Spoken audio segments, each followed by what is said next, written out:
Welcome to the Wonderland, where we bring you the things you wonder from around the world.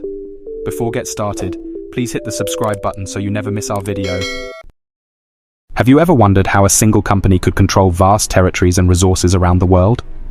In this video, we're going to explore the fascinating and controversial history of the East India Company.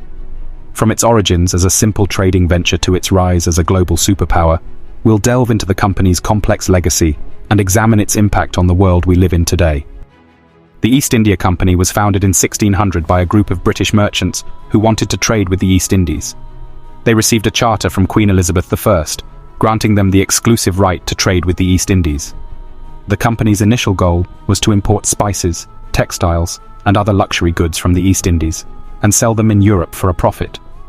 The company was initially funded by wealthy merchants and aristocrats, who saw an opportunity to make money from overseas trade.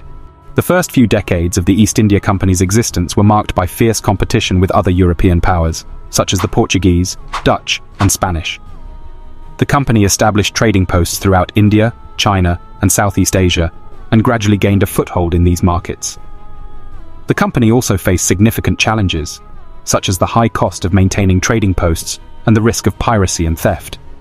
The East India Company was based in London and had offices and warehouses all over the city. It was governed by a board of directors who were elected by the shareholders. The company also had its own army and navy, which it used to protect its interests in the East. As the company grew, it became increasingly powerful and influential in British society. Many members of Parliament and the royal family had investments in the company, which gave it political influence as well. Over the next few centuries, the East India Company expanded its control over vast territories, including India itself. The company's success was built on two key factors: its control over trade and its control over politics.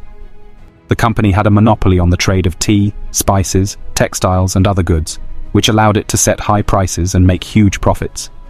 It also established political control over the territories it traded in. It had its own courts, laws, and police force, and it used force to crush any resistance to its authority. The East India Company's control had a profound impact on the territories it traded in. In India, the company's policies led to the impoverishment of millions of people and the destruction of local industries. The company also played a key role in the opium trade with China, which had devastating consequences for the Chinese people. However, the company's influence was not all negative. It helped to establish the foundations of modern capitalism and played a key role in the development of the global economy. The East India Company's power and influence began to decline in the 19th century. The company faced increasing competition from other European powers and was unable to adapt to changing economic and political conditions. The Indian Rebellion of 1857 also dealt a severe blow to the company's authority in India. In 1858, the British government took over control of India from the East India Company, effectively ending its rule. The East India Company was a complex and controversial organization that played a significant role in shaping the world we live in today. While its control over vast territories and resources was often oppressive and exploitative, it also helped to establish the foundations of modern capitalism and played a key role in the development of the global economy. The legacy of the East India Company is still felt around the world today, and it remains a fascinating and important topic for study. Thanks for watching. Don't forget to like and subscribe for more amazing content from Wonderland. Also, follow us on Instagram and Facebook for updates, behind-the-scenes content, and more fascinating stories from around the world.